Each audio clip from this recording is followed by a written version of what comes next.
Salmos 78.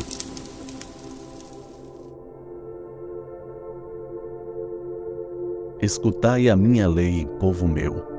Inclinai os vossos ouvidos às palavras da minha boca. Abrirei a minha boca numa parábola, falarei enigmas da antiguidade, os quais temos ouvido e sabido, e nossos pais nos têm contado. Não os encobriremos aos seus filhos, mostrando à geração futura os louvores do Senhor, assim como a sua força e as maravilhas que fez. Porque ele estabeleceu um testemunho em Jacó, e pôs uma lei em Israel, a qual deu aos nossos pais, para que a fizessem conhecer a seus filhos, para que a geração vindoura a soubesse, os filhos que nascessem, os quais se levantassem e a contassem a seus filhos, para que pusessem em Deus a sua esperança, e se não esquecessem das obras de Deus, mas guardassem os seus mandamentos, e não fossem como seus pais, geração contumaz e rebelde, geração que não regeu o seu coração, e cujo espírito não foi fiel a Deus. Os filhos de Efraim, armados e trazendo arcos, viraram as costas no dia da peleja. Não guardaram a aliança de Deus e recusaram andar na sua lei. E esqueceram-se das suas obras e das maravilhas que lhes fizera ver. Maravilhas que ele fez à vista de seus pais na terra do Egito, no campo de Zoã. Dividiu o mar e os fez passar por ele, fez com que as águas parassem como no montão. De dia os guiou por uma nuvem, e toda a noite por uma luz de fogo. Fendeu as penhas no deserto, e deu-lhes de beber como de grandes abismos. Fez sair fontes da rocha, e fez correr as águas como rios.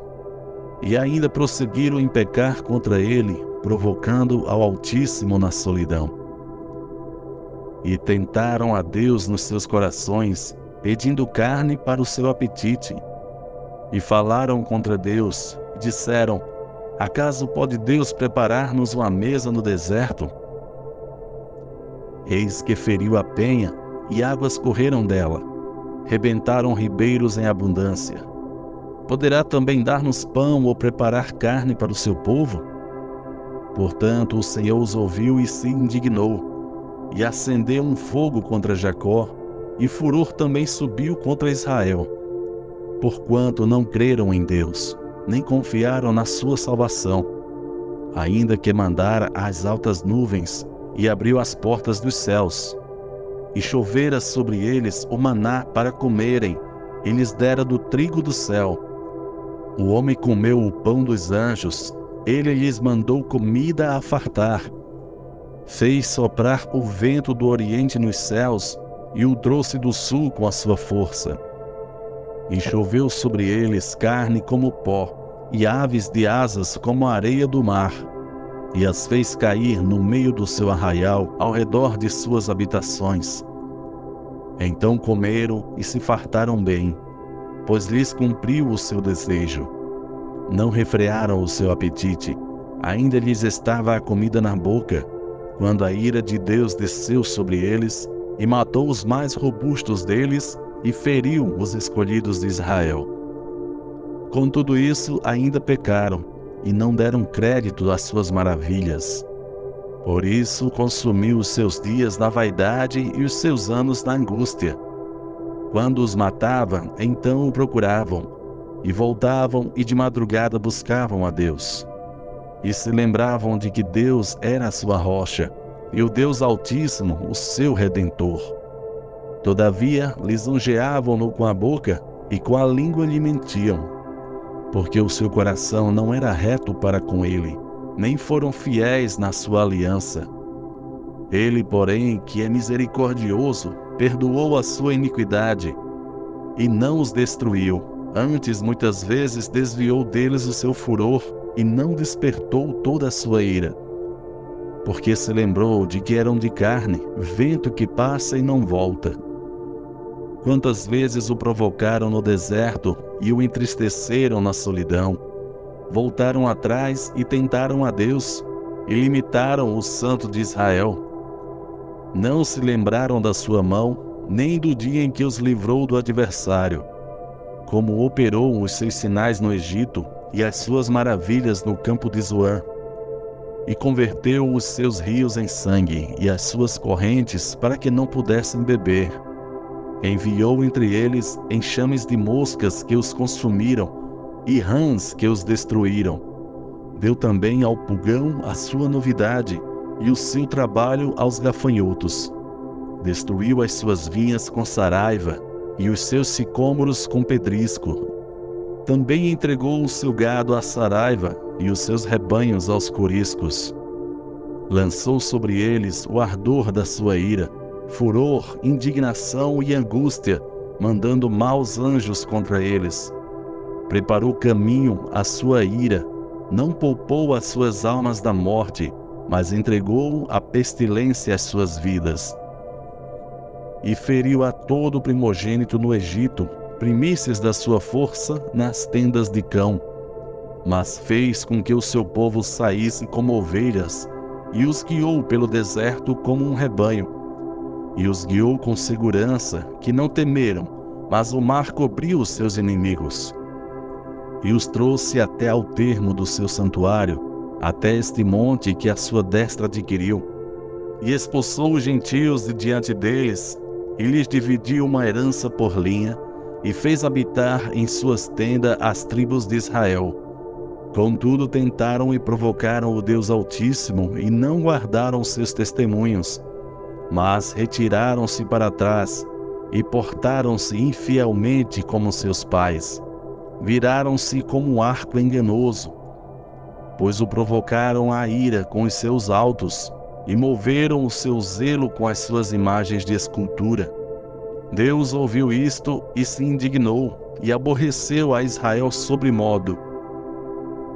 Por isso desamparou o tabernáculo em Siló, a tenda que estabeleceu entre os homens, e deu a sua força ao cativeiro e a sua glória à mão do inimigo.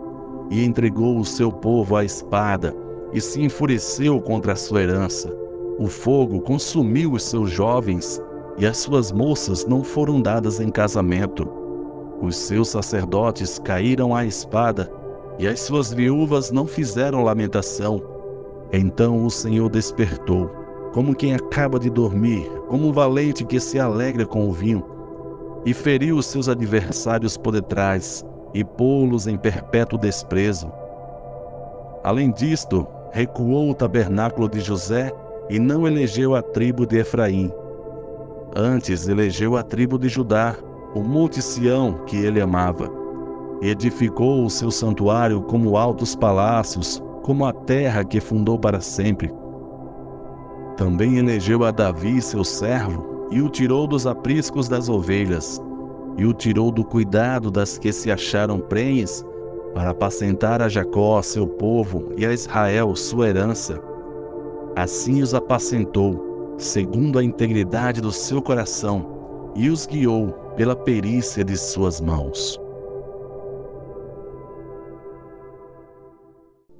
Olá, queridos amigos. Hoje eu quero compartilhar com vocês uma mensagem de fé e perseverança baseada no Salmo 78. Este salmo nos traz à memória a importância de lembrarmos das obras de Deus e de transmitirmos à próxima geração os seus ensinamentos e maravilhas. O salmista começa este salmo exortando o povo a ouvir atentamente os ensinamentos e as histórias do passado, a fim de que não se esqueçam das obras poderosas de Deus. Ele fala sobre os milagres realizados no meio do povo de Israel, desde a libertação do Egito até a conquista da Terra Prometida. Amigos, assim como o povo de Israel, nós também temos uma história de fé e milagres. Olhando para trás, podemos recordar os momentos em que Deus agiu de forma extraordinária em nossas vidas, nos livrando, nos guiando e nos sustentando. No entanto, é fácil esquecer essas maravilhas e nos desviar do caminho de Deus. Vivemos em um mundo cheio de distrações e desafios, e muitas vezes perdemos o foco daquilo que é realmente importante. Mas este salmo nos fala da importância de lembrarmos e compartilharmos as obras de Deus. Devemos transmitir às próximas gerações o conhecimento e o amor desse Deus maravilhoso, para que eles também experimentem a sua fidelidade e sejam encorajados em sua fé. Sendo assim, eu quero encorajá-los a serem lembradores da grandeza de Deus. Lembre-se das suas obras maravilhosas em suas vidas. Lembrem-se de como Ele os resgatou, os sustentou e os abençoou até aqui. E agora eu quero fazer um convite especial a vocês. Se esta mensagem tocou o seu coração, se inscreva em nosso canal e ative as notificações para receberem mais mensagens inspiradoras como esta. Compartilhem também esta mensagem com outras pessoas, para que todos possam ser lembrados do amor e da fidelidade de Deus. Lembrem-se de que somos parte de uma história maior, onde Deus age e transforma vidas. Sejamos instrumentos de esperança e inspiração, levando adiante a mensagem do seu amor e das suas maravilhas. Que a paz de Deus, que excede todo entendimento, esteja com vocês. Até a próxima.